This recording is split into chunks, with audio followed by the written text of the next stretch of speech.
여러분, 얼마 전 비트코인이 신고가 경신을 하며 많은 분들이 환희에 가득 차 있죠. 이에 따라 불장 초입이라 생각하며 비트코인과 이더리움만이 아닌 수많은 코인들을 대상으로 실시간 매매에 미쳐 있는데, 여기에서 모든 사람들은 최단 기간 내에 내가 투자한 시드 대비 2배, 아니 3, 4배 그 이상 값을 목표로 하여 트레이딩에 임하고 있을 겁니다. 하지만 그거 아시나요? 지금 같은 장에 지금껏 피땀 흘려 모은 시드를 시장에 반납하고 줄 때 먹을 수 있는 장에 아무것도 하지 못하고 있는 분들이 대부분이란 것을 말이죠. 왜 그럴까 생각하면 원인은 단 하나입니다. 포모. 이 포모 하나 때문에 모든 분들이 정작 본인이 광기에 매매를 하고 있다는 것도 모른 채 100만원, 아니 1000만원으로 시작하여도 본인의 엔딩은 10억 이상 벌 수 있다는 기대감만 가득 차 있는 거죠. 구글 트렌드만 보더라도 암호화폐 투자 관련된 검색량은 기하급수적으로 늘어나고 있고, 암호화폐 커뮤니티 사이트인 코인판 동시 접속자만 보더라도 5배가량 늘어난 상태이며, 이 많은 인원들 중 극소수만이 수익을 보고 이에 대한 결과값을 커뮤니티에 공유를 하며 왁자지껄 떠들고는 있지만, 정작 나만 수익을 못 보고 있다는 심리감 하나 때문에 단기간에 그들을 이겨볼 수 있는 여러 대책을 강구하게 됩니다. 처음은 비트코인과 이더리움을 간단하게 매수를 하여 2에서 3% 혹은 많게는 8에서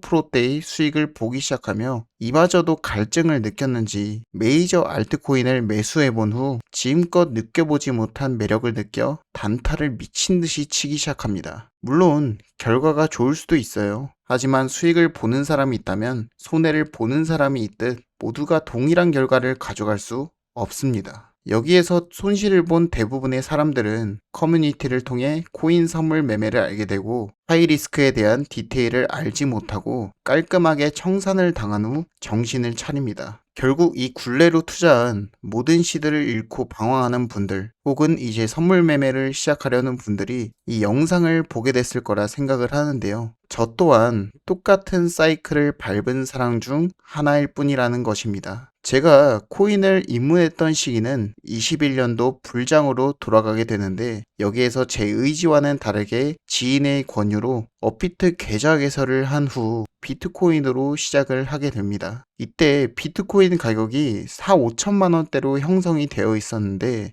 그 당시에 저는 그렇게 생각을 했어요. 비트코인으로 돈을 벌 수 있을까? 이 주제가 아닌 비트코인으로 지금 당장 2배를 먹어도 1000만 원이 2000만 원이 되는 건데, 비트코인이 과연 8천만 원, 아니 1억을 가긴 할까라는 생각을 말이죠. 그래서 곧바로 알트코인들을 미친 듯이 매수하기 시작합니다. 리플도 샀었고 에이다도 샀었으며, 그 당시에 있었던 비트코인 ABC, 비트코인 골드 등등 비트코인보다 빠르게 오르는 것을 채택을 했었으며, 순조롭게 잘 흘러가고 있던 제 계좌가 오직 도지코인으로 하루아침 만에 2배를 벌게 됐었어요. 그래서 돈을 더 끌어오게 됩니다. 여기서부터 잘못된 걸 인지하지 못한 채 폭락장에 두드려 맞고 오히려 수익금보다 손해가 너무 커 안 되겠다 싶어서 9시에 초기화되는 업비트를 기준으로 상위 종목을 건드려 스캘핑을 시작했고, 결과는 여러분들이 생각하는 그 엔딩과 같습니다. 오히려 더 처참해지더군요. 이후에는 이 방법이 아닌 다른 방법으로 빠르게 복구할 수 있는 방법을 알아봤고, 커뮤니티 글을 통해 알게 된 것은 다름 아닌 선물 매매였습니다. 그때부터 지옥이 시작되었어요. 왜냐고요? 이 영상에서 말씀드렸듯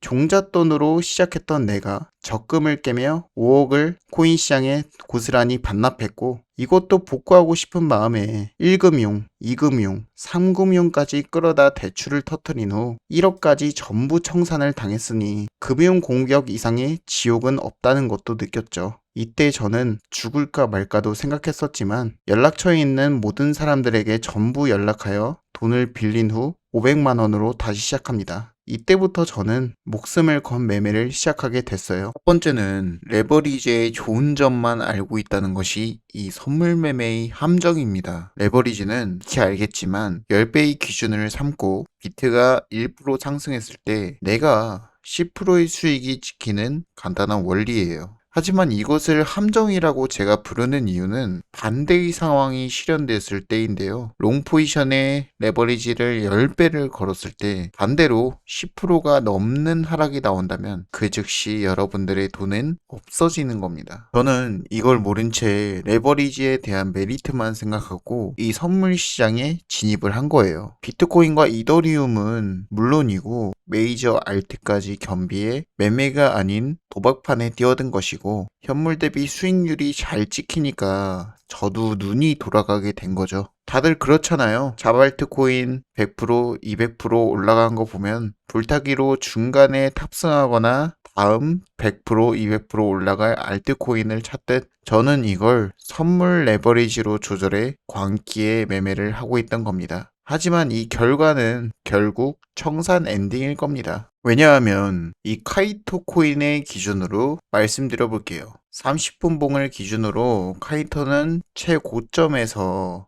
마이너스 11%가량 정도의 하락이 나왔어요. 그런데 이걸 선물 매매로 했다면 마이너스 110%가 된 거니까 강제 청산을 당했겠죠. 제가 감히 말씀드리자면 결국 이 배율 조절이 제대로 되지 않는 분들은 일주일 이상도 버티기 힘들다고 확신하는 겁니다. 저도 이 배율이란 기준을 지키기까지 시련은 너무나 많았습니다. 그럴 때마다 우리는 포모를 느낄 게 아니라 레버리지라는 이 장치에 더 엄격하게 다스려야 하는데 배율을 다시 한 번만 높이면 진짜 손가락을 자를 거다라는 마음가짐 정도는 있어야 그나마 돈을 지킬 수 있다는 것을 말씀드리고 싶어요.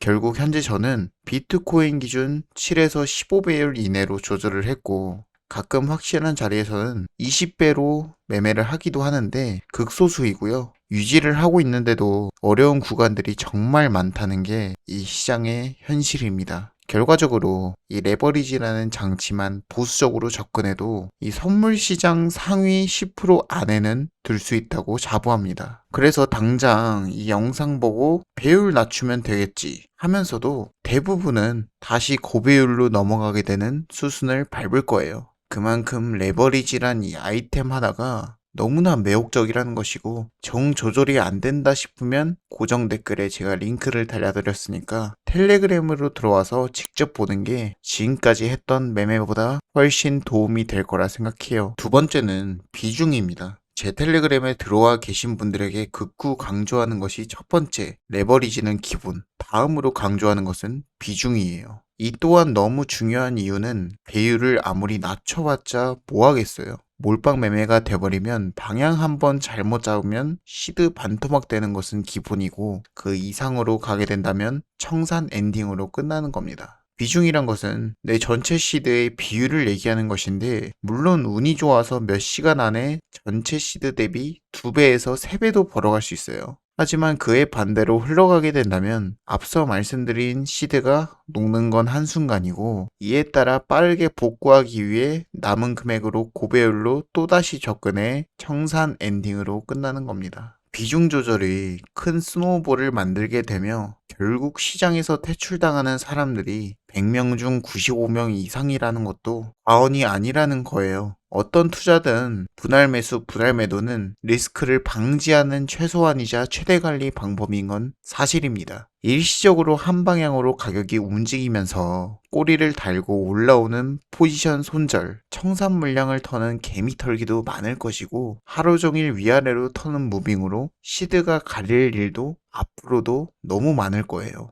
여기에서 내가 보는 방향이 정말 맞다고 생각할지라도 이런 마구와자비한 움직임 때문에 대응할 기회를 줬는데도 불구하고 살아날 수 있다는 희망감 하나로 매달리는 매매가 된 후에 결국 큰 손절을 하게 된다면 시드가 녹는 건 한순간이고 이후의 청산도 그리 멀지 않은 미래라는 것을 한 번 더 강조드리고 싶어요. 여러분, 선물은 기깔나는 타점보다 대응의 영역이 굉장히 큰 부분을 차지하고 있어요. 이 기회를 추가 매수로 대응할 수 있고 반대로 빠른 손절로 리스크를 줄이는 방법도 있죠. 하지만 추가 매수를 해야 하는 자리인지 손절을 해야 하는 자리인지 이런 것을 판단할 수 없는 분들이 대부분이기 때문에 제가 지금까지 올려드린 볼린저 밴드 그리고 각종 캔들 매매 패턴을 정독하시길 권장드리는 건데, 이야기의 골자는 레버리지와 비중 문제로 인해 발생되는 손실이 너무 크다라는 것입니다. 물론 캔들 매매부터 각종 보조 지표를 겸비한 매매도 이상적인 방법이지만, 다시 강조드리는 두 가지가 여러분들이 매매를 하는데 너무 큰 비중을 차지하고 있기 때문에 이렇게 목이 터져라 영상을 통해 말씀을 드리는 겁니다. 이 시장은 냉정합니다. 저조차도 시장 상황에 맞게 기계적인 조절을 하고 있으며 본절 로스